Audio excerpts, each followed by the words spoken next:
ನಾನು ಎಲ್ಲರಿಗೆ ಹೋದದ್ದು ಅವ್ರು ಮೊಬೈಲ್ ಆಫ್ ಮಾಡಿದ್ದಕ್ಕೆ. ಯಾಕಂದ್ರೆ ನನ್ನ ಗಂಡ ನನ್ನ ಮೊಬೈಲ್ ಆಫ್ ಮಾಡಿದಂಗೆ ಟೆನ್ಷನ್ ಆಗಿ ನಾನು ಹೋದದ್ದು 2 ಡೇಸ್ ಮೊಬೈಲ್ ಆಫ್ ಉಂಟು ಅಂತ ಹೇಳಿ. ಅಲ್ಲಿ ಹೋದಾಗ ಅವರು ಸ್ವಿಚ್ ಆಫ್ ಮಾಡಿದ್ದು ಪ್ರಾಬ್ಲಮ್ ಆಗಿದೆ, ಸ್ವಲ್ಪ ಮನೆಯಲ್ಲಿ ಕಿರಿಕಿರಿ ಆಗಿದೆ, ನನಗೆ ವಿಷಯ ಆಮೇಲೆ ಹೇಳ್ತೇನೆ ಅಂತ ಹೇಳಿದರು. ಸೊ ಆ ಟೈಮಲ್ಲಿ ಅವ್ರ ಜೊತೆ ತಾಯಿ ಇದ್ರಿಂದ ಅವ್ರ ತಾಯಿ ಹೇಳಿದರು, ನನಗೆ ನೀವು ಇಷ್ಟ ಇಲ್ಲ, ನೀನು ಅವ್ನಿಗೆ ವಿಚ್ಛೇದನ ಕೊಡಬೇಕು ಹಾಗೆ ಹೀಗೆ ಅಂತ ಅಲ್ಲಿ ಚರ್ಚೆ ಮಾಡಿದ್ದಾರೆ. ಸೊ ಆ ಟೈಮಲ್ಲಿ ನನಗೆ ಅವರ ಮಾತು ಅಲ್ಲಿಗೆ ನನಗೆ ತುಂಬ ಶಾಕ್ ಆಗಿತ್ತು. ಯಾಕಂದರೆ ಹೇಳಿ ಮಾತುಕತೆ ಎಲ್ಲ ಮಾಡಿ ಹೋಗಿದವರು ಸಡನ್ ಆಗಿ ನಾನು ಅಲ್ಲಿ ಹೋದಾಗ ಈ ಮಾತನ್ನು ಹೇಳೋಕ್ಕೆ ನನಗೆ ತುಂಬ ಶಾಕ್ ಆಗಿತ್ತು. ಯಾಕೆ ಹೀಗೆ ಹೇಳ್ತಿದ್ದಾರೆ ಅಂತ ನಾನು ಅವಾಗಲೇ ಕೇಳಿ, ನೀವು ಮದುವೆ ಎಲ್ಲ ಆದ ನಾವು ಒಟ್ಟಿಗಿದ್ದೇವೆ, ಇವಾಗ ರಿಜಿಸ್ಟರ್ ಆಗಿದೆ, ನಿಮಗೆ ಸಹ ಅವ್ನು ಹೇಳಿದ್ದಾರೆ ಇದನ್ನೆಲ್ಲ ರಿಜಿಸ್ಟರ್ ಆಗಿದ್ದೇವೆ ನಾವು ಅಂತ, ಇವಾಗ ನೀವು ಹೀಗೆ ಹೇಳ್ತೀರ ಅಂತ ಹೇಳೋಕ್ಕೆ ಅವ್ರು ನನಗೆ ಬ್ಯಾಡ್ ಆಗಿ ಕೆಲವು ವರ್ಡ್ಸಿಂದ ಬೈದರು. ಅದು ಅವ್ರ ಹುಡುಗಿಯಾಗಿ ನನಗೆ ಹಾಗೆ ಅವರು ಸಹ ಒಂದು ಹೆಂಗಸಾಗಿ ನನಗೆ ಆ ರೀತಿ ಶಬ್ದ ಹೇಳಿ ನನಗೆ ತುಂಬ ಬೇಜಾರಾಯಿತು. ನಾನು ಅವಾಗ ಹೇಳಿ, ನೀವು ಸಹ ಒಂದು ಹುಡುಗಿಯಾಗಿ ನನಗೆ ಈ ರೀತಿಯ ಶಬ್ದ ಹೇಳಬಾರ್ದಿತ್ತು, ನನಗೆ ತುಂಬ ಹರ್ಟ್ ಆಯಿತು ಅಂತ ಹೇಳಿ ನಾನು ಜೋರು ಕೂಗಿ ಅಲ್ಲಿ ಹತ್ತಿದ್ದೇನೆ. ಆವಾಗ ಇವಾಗ ಸುದೀಪ್ ಬಂದು, ಇಲ್ಲಮ್ಮ ಈ ಟೈಮಲ್ಲಿ ಅವ್ರಿಗೆ ಹೀಗೆಲ್ಲ ಹೇಳ್ಬಿಡು, ಅವಳು ಟೆನ್ಷನಿಂದ ಅಲ್ಲಿಂದ ಇಲ್ಲಿಗೆ ಬಂದಿದ್ದಾಳೆ, ಸೊ ಬೇಡ ಇವಾಗ ಅವಳು ಕುತ್ಕೊಳ್ಳಿ ಗಾಡಿಯಲ್ಲಿ, ನಾನು ಬಿಡ್ತೇನೆ ಅವಳನ್ನು ಅಂತ ಹೇಳಿ ಗಾಡಿಯಲ್ಲಿ ಕೂರಿಸ್ಲಿಕ್ಕೆ ಹೇಳಿ ಹೋಗಿದ್ದಾರೆ. ಆಗ ಅವ್ರ ತಾಯಿ ಹೇಳಿ, ಅವಳು ಬರೋದಾದ್ರೆ ನಾನು ನಿನ್ನ ಜೊತೆ ಗಾಡಿಯಲ್ಲಿ ಬರೋದಿಲ್ಲ ಅಂತೇಳಿ ಅಲ್ಲಿ ನನಗೆ ಮತ್ತೆ ಕಿರಿಕಿರಿ ಮಾಡಿದರು. ನಾನು ಹೇಳಿ, ಆಗ ನಾನು ಸ್ಕೂಟಿಯಲ್ಲೇ ಹೋಗ್ತೇನೆ ಅಂತೇಳಿ ನಾನು ಸ್ಕೂಟಿಯೆಲ್ಲ ಚಾಲು ಮಾಡಿದ್ದೇನೆ. ಚಾಲು ಮಾಡಿ ಸ್ವಲ್ಪ ಮುಂದೆ ಬರುವಾಗ ಮತ್ತೆ ಬಂದು ನಿಲ್ಲಿಸಿ ಹೇಳಿದರು, ಇಲ್ಲ ನಾನೇ ಕರ್ಕೊಂಡು ಹೋಗ್ತೇನೆ ನಿನ್ನನ್ನು ಅಂತ ಅಮ್ಮನ ಹತ್ರ ಹೇಳಿದರು. ಅಮ್ಮ ನಾನು ಹಿಂದೆ ಕೂತ್ಕೊಳ್ಳಿ ಅಂತ ಅವರೇ ಹೇಳಿ ನನ್ನನ್ನು ಕೂತ್ಕೊಳ್ತಾರೆ. ಅವರು ತಂದೆಯವರೇ ಹೇಳಿದ್ದಾರೆ, ಏನು ಅವ್ರ ತಾಯಿ ಹೇಳಿದ್ದಾರೆ, ನಾನು ದೂಡಿ ಹಾಗೆ ಅವರು ಬೇಕಾದ್ರೆ ಚೆಕ್ ಮಾಡಿ ನಾನು ದೂಡಿದೇನೆ ಇಲ್ವಾ ಏನಂತ ಹೇಳಿ. ನಾನು ಅವರ ಸುದೀಪಿ ಅವರೇ ಹೇಳಿದ್ದು ಹಿಂದೆ ಕೂತ್ಕೊಳ್ಳಿ, ಅವ್ರು ಮುಂದೆ ಕೂತ್ಕೊಳ್ಳಿ, ನನಗೆ ಒಂದಂತೇಳಿ ನನಗೆ ವಾಮಿಟಿಂಗ್ ಪ್ರಾಬ್ಲಮ್ ಆಗುತ್ತೆ, ಹಾಗಾಗಿ ಅವರು ಹೇಳಿರ್ಬೋದು, ನಂಗೆ ಗೊತ್ತಿಲ್ಲ ಸುದೀಪ್ ಮುಂದೆ ಕೂತ್ಕೊಳ್ಳಿ ಅಂತ. ಅಲ್ಲಿಂದ ನಾವು ಬಂದು ಅವರು ಬೆಳ್ತಂಗಡಿ ಎಲ್ಲ ಫ್ಯಾಮಿಲಿ ಮನೆಗೆ ಹೋಗ್ಬೇಕಿತ್ತು ಅವ್ರ ತಾಯಿಗೆ, ಹಾಗಾಗಿ ಅವರು ಅಲ್ಲಿ ಬಿಡಲಿಕ್ಕೆ ಅಂತ ಬರುವಾಗ ಅವ್ರು ಹೇಳಿ, ನಾನು ಇಲ್ಲಿಂದ ಹೋಗ್ತೇನೆ ಅಂತ ಅವರ ತಾಯಿಯೇ ಹೇಳಿದ್ದು. ಅದಕ್ಕೆ ಅವರು ಅಲ್ಲಿಂದ ಆಟೋ ಮಾಡಿ ಅವರನ್ನು ಕಳಿಸಿದ್ದಾರೆ. ಅಲ್ಲಿಂದ ನಾವು ಸೀದಾ ಇಲ್ಲ ಗಲಾಟೆ ಏನಾಗಲಿಲ್ಲ, CCTV ಚೆಕ್ ಮಾಡಿ, ಅವರೇನು ಬೈದಿದ್ದೇನೆ ಹೊಡೆದಿದ್ದೇನೆ ಹಾಗೆ ಹೀಗೆ ಅಂತ ಹೇಳಿದ್ದಾರೆ. ಸೊ ಚೆಕ್ ಮಾಡಿ, ನನಗೆ ಅದು ಅವಶ್ಯಕತೆ ಇಲ್ಲ ನನಗೆ ಅಲ್ಲಿ ಹೋಗಿ ಹಾಗೆ ಮಾಡ್ಬೇಕಂತ. ಅದು ನನಗೆ ಸಹ ಗೊತ್ತಿಲ್ಲ. ಅವ್ರ ಮನೆಯಲ್ಲಿ ಜಗಳ ಆಗಿದೆ, ಮತ್ತೆ ರಾಯಲ್ವರೆಗೂ ಹೇಳಿದ್ದಾರೆ, ಸಾಲದವರನ್ನು ಅಪ್ಪ ಕರೆಸಿದ್ದಾರೆ ಮನೆಗೆ, ಅದೊಂದು ಹೇಳಿದ್ದಾರೆ. ಇನ್ನೊಂದು ವಿಷಯ ಆಗಿದೆ, ನಾನು ನಿಮಗೆ ಹೇಳ್ತೇನೆ ಅಂತ, ಬಟ್ ನಾವು ಮೊದಲು ಮದುವೆ ಆಗುವಂತ ಹೇಳಿದ್ದಾರೆ. ಅದು ಯಾಕೆ ಏನಂತ ನಂಗೆ ಗೊತ್ತಿಲ್ಲ, ಯಾವ ವಿಷಯ ಅಂತ ಇವಾಗ ಸಹ ಗೊತ್ತಿಲ್ಲ. ಅಲ್ಲಿ ಹಾಸ್ಪಿಟಲ್ ಸಹ ಕೇಳುವಂತ ನಂಗೆ ಆ ಟೈಮಲ್ಲಿ ಕೇಳಬೇಕಂತ ಆಗ್ತಿತ್ತು, ಯಾಕೆ ವಿಷಯ ಬೇಕಲ್ಲ ಏನಂತ. ಅಲ್ಲಿ ಸಹ ಕೇಳೋ ಆಪ್ಷನ್ ಇಲ್ಲ, ಯಾಕೆಂದರೆ ICU ತುಂಬ ಹೊತ್ತು ಮಾತಾಡುವ ಆಪ್ಷನ್ ಇಲ್ಲ. ಸ್ಟೇಟ್ಮೆಂಟ್ ಮಾಡ್ಕೊಂಡಿದ್ದಾರೆ. ಅವರು ಹಾಸ್ಪಿಟಲಿಂದನೇ ಪಾಯ್ಸನ್ ಅಂತ ಹೇಳಿ ಗೊತ್ತಾದ ತಕ್ಷಣ ಹಾಸ್ಪಿಟಲಿಂದ ಆದರ್ಶ ಹಾಸ್ಪಿಟಲ್ ಡಾಕ್ಟರ್ ಅವರು ಹೇಳಿ ಕರೆಸಿದ್ದಾರೆ.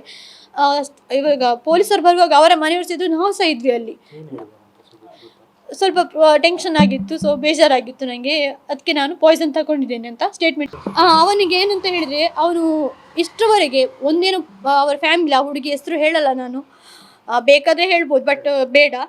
ಆ ಹುಡುಗಿ ಜೊತೆ ಒಂದು ನಾನು ಹೀಗೆ ರಿಲೇಷನ್ಶಿಪ್ ಇಟ್ಟಿದ್ದೆ, ನನ್ನ ಜೊತೆ ಎಲ್ಲ ಆಗಿದೆ ಅಂತ ಇದೊಂದು ನನಗೆ ಮೊದಲು ಹೇಳಿದ್ದಾನೆ ಅವನು. ಯಾವಾಗ ನನ್ನ ಕಾಂಟ್ಯಾಕ್ಟ್ ಆಗುವಾಗ ನಾನು ಅದು ಹುಡುಗಿರ ಅವರ ವಿಷಯ ಅಂತ ಹೇಳಿ ಬಿಟ್ಟಿದ್ದೇನೆ. ಆನಂತರ ನೋಡಿದರೆ ಇವನಿಗೆ ಎಲ್ಲ ಕಾಂಟ್ಯಾಕ್ಟ್ ಆಗಿ ಮದುವೆ ಆಗಿರುವವರು, ಮದುವೆ ಆಗಿ ಮಗು ಇರುವವರು, ಇವರಿಗೆಲ್ಲ ಲೈಫ್ ಕೊಡ್ತೇನೆ ಅಂತ ಹೇಳಿದ್ದಾನೆ.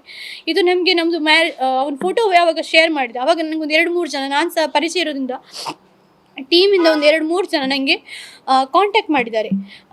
ನಿಂಗೆ ಅವನು ಹೇಗೆ ಸಿಕ್ಕಿದ, ನಿಂಗೆ ಹೇಗೂ ಗೊತ್ತಾ, ಅವನು ವಿಷಯ ಗೊತ್ತಾ ಅಂತ ಹೇಳಿ. ಸೊ ಆ ಟೈಮಲ್ಲೆಲ್ಲ ಆ ಬಂದ ರೀಪ್ಲೆಗೆ ಈ ವೇಣುಗೋಪಾಲೆ ಕಾಲ್ ಮಾಡಿ, ನೀವು ಯಾಕೆ ಅವರಿಗೆ ಕಾಲ್ ಮಾಡ್ತಿದ್ದೀರಾ, ನಿಮ್ಗೆ ಏನು ಹೇಳಲಿಕ್ಕಿದೆ ವಿಷಯ ಅಂತೇಳಿ ಅವರ ಜಗಳ ಸಹ ಮಾಡಿದ್ದಾನೆ.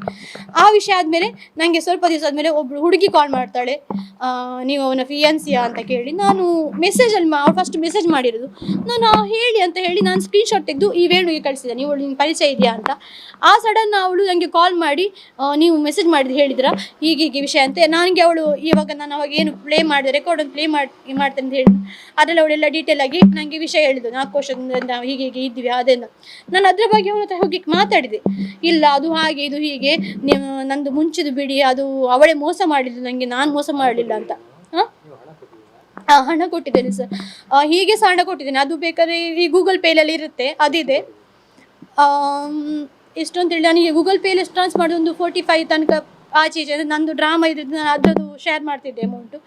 ಮತ್ತು ಅವನ ವರ್ಕಿಗೆ ಅಂತ ಹೇಳಿ 75,000 ಕೊಟ್ಟಿದ್ದಾನೆ. ಇನ್ನೊಂದು ಅಂತ ಹೇಳಿದ ಅವನು ನನಗೆ ಹೇಳಿದ, ಅವಳಿಗೆ ಮದುವೆ ಆಗಿತ್ತು, ಡಿವೋರ್ಸ್ ಆಗಿದ್ದ ಪರ್ಸನ್ ಜೊತೆ ಅವಳು ಮಾತಾಡ್ತಿದ್ಲು ಅಂತ. ಬಟ್ ಆ ಪರ್ಸನ್ ಜೊತೆ ನಾನು ಮಾತಾಡೋಕ್ಕಿಂತ ಹೆಚ್ಚಾಗಿ ಇವನೇ ನಂದು ಮೊದಲು ಡಿವೋರ್ಸ್ ಆದ ಪರ್ಸನ್ ಪ್ರಸಾದ್ ಅಂತ, ಇವನೇ ಮಾತಾಡಿ ಇವನೇ ಅವರ ಹತ್ರ ಅಮೌಂಟ್ ಕೇಳಿದ್ದಾನೆ. ಅದರ ಪ್ರೂಫು ಮೆಸೇಜು ಕೂಡ ಇದೆ, ಅವನ ಅಮೌಂಟ್ ಕೇಳಿದ್ದು, ಅವರ ಕಾಲ್ ರೆಕಾರ್ಡ್ಸ್ ಕೂಡ ಇದೆ. ನನಗೆ ಒಂದಿಷ್ಟು ಅಮೌಂಟ್ ಕೊಡಿ, ನನಗೊಂದು ವರ್ಕ್ ಮಾಡಲಿಕ್ಕೆ ಅಂತ ಹೇಳಿ ಇವನೇ ಅಮೌಂಟ್ ತಗೊಂಡಿದ್ದಾನೆ ಅವರ ಹತ್ರ. ಆವಾಗ ಇವನ್ ಕಾಂಟ್ಯಾಕ್ಟ್ ಮಾಡಿದಾಗ ಇದ್ದರು ಆವಾಗ ಆ ಟೈಮಲ್ಲಿ. ಬಟ್ ನಾನು ಇವಾಗ ಕಾಂಟ್ಯಾಕ್ಟ್ ಬಿಟ್ಟು ತುಂಬ ಟೈಮ್ ಆಯಿತು, ಕಾಂಟ್ಯಾಕ್ಟ್ ಮಾಡಲಿಲ್ಲ. ನಾನು ಆನಂತರ ಈ ಒಂದು ಪ್ರಾಬ್ಲಮ್ ಅಂತ ಕಾಂಟ್ಯಾಕ್ಟಿಗೆ ಹೋಗಲೇ ಇಲ್ಲ ನಾವು. ಅದು ಸಹ ಇವನ್ ಕಾಂಟ್ಯಾಕ್ಟ್ ಮಾಡಿದವರನ್ನು, ನಾನು ಇವರ ಮದುವೆ ಆಗಲಿಕ್ಕೆ ನಿಮ್ದೇನು ಪ್ರಾಬ್ಲಮ್ ಇಲ್ಲ ಅಲ್ಲ ಹಾಗೆ ಹೀಗೆಲ್ಲ ಅಂತ ಕೇಳಿ ಇವನ್ ಕಾಂಟ್ಯಾಕ್ಟ್ ಮಾಡಿ ಅವ್ರದ್ದೊಂದು 30,000 ತಗೊಂಡಿದ್ದಾನೆ ವರ್ಕಿಗೆ ಅಂತ.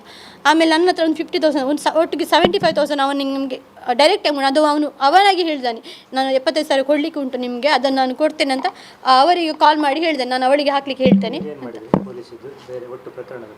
ಇದರ ಬಗ್ಗೆ ನಾನು ಕಂಪ್ಲೇಂಟ್ ಕೊಟ್ಟಿದ್ದೇನೆ ಆಲ್ರೆಡಿ, ಅಂದರೆ ಕಾರ್ಕಳ ಠಾಣೆ ಸಹ ಕೊಟ್ಟಿದ್ದೇನೆ, ಹಾಗೆ SP ಆಫೀಸ್ ನಾವು ಅದನ್ನು FIR ಮಾಡಿ ಅಂತ ಹೇಳಿದ್ದೇವೆ.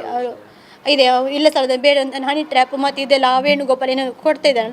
ಸೊ ಅದರ ಬಗ್ಗೆ ನಾನು 2 ಕಡೆ ಸಹ ಕಂಪ್ಲೇಂಟ್ ಮಾಡಿ, ನನಗೆ ಅಂದರೆ ಸುಮ್ಮನೆ ಬೇಡದಿದ್ದನ್ನು ಹೇಳ್ತಾರೆ, ಆ ಕಮೆಂಟ್ಸಲ್ಲಿ ಸಹ ಬೇಡದ್ದು ಬರ್ತಿದೆ, ಯಾರಿಗೆ ಸಹ ವಿಷಯ ಏನಂತ ಗೊತ್ತಿಲ್ಲ. ಸೊ ಅದಕ್ಕಾಗಿ ನಾನು ವಿತ್ ಪ್ರೂಫ್ ವಿಷಯ ಕೊಟ್ಟು ನಾನು ಕಂಪ್ಲೇಂಟ್ ಮಾಡಲಿಕ್ಕೆ FIR ಮಾಡಲಿಕ್ಕೆ ಅಂತ ಹೇಳಿದ್ದೇನೆ ಅವರಿಗೆ. ಸುದೀಪ್, ಯಾಕಂದ್ರೆ ನನಗೆ ಇಷ್ಟು ವಿಷಯ ನೋಡುವಾಗ ನನಗೆ ನಮ್ಮ ಜೊತೆ ಇರುವಾಗ ತುಂಬ ಒಳ್ಳೆದಿದ್ದ ಪರ್ಸನ್, ಅಲ್ಲಿ ಹೋಗಿ ಬಂದಮೇಲೆ ಹೀಗೆ ಆಗಿದೆ ಅಂತ ಹೇಳಿದರೆ ನನಗೆ ಸಹ ಗೊತ್ತಿಲ್ಲ. ಇವಾಗ ಅವರ ಹತ್ರ ಕೇಳಲಿಕ್ಕೆ ಅವರಿಲ್ಲ, ಮನೆಯವ್ರ ಹತ್ರ ಮಾತಾಡುವ ಹಾಗೆ ಇಲ್ಲ. ಇವಾಗ ಅವ್ರು ಸತ್ತ ಮೇಲೆ ಸಹ ಅವ್ರು ನಮ್ಮದೇ ತಪ್ಪು ಅಂತ ಹೇಳ್ತಿದ್ರು. ನಮ್ಮದೇ ತಪ್ಪದೆ ಅವರು ಇಷ್ಟು ದಿವಸ ನಮ್ಮ ಜೊತೆ ಇರ್ತಾನೆ ಇರಲಿಲ್ಲ ಅಲ್ವಾ. ಸೊ ಹಾಗೆ ನನಗೆ ಸಹ ಅವರ ಮೇಲೆ ಡೌಟ್ ಬರ್ತಾ ಉಂಟು, ಮನೆಯವ್ರ ಮೇಲೆ, ಅವರಿಂದ ಏನೋ ಪ್ರಾಬ್ಲಮ್ ಆಗಿ ಹೀಗೆ ಆಗಿರ್ಬೋದು ಅಂತ ಹೇಳಿ.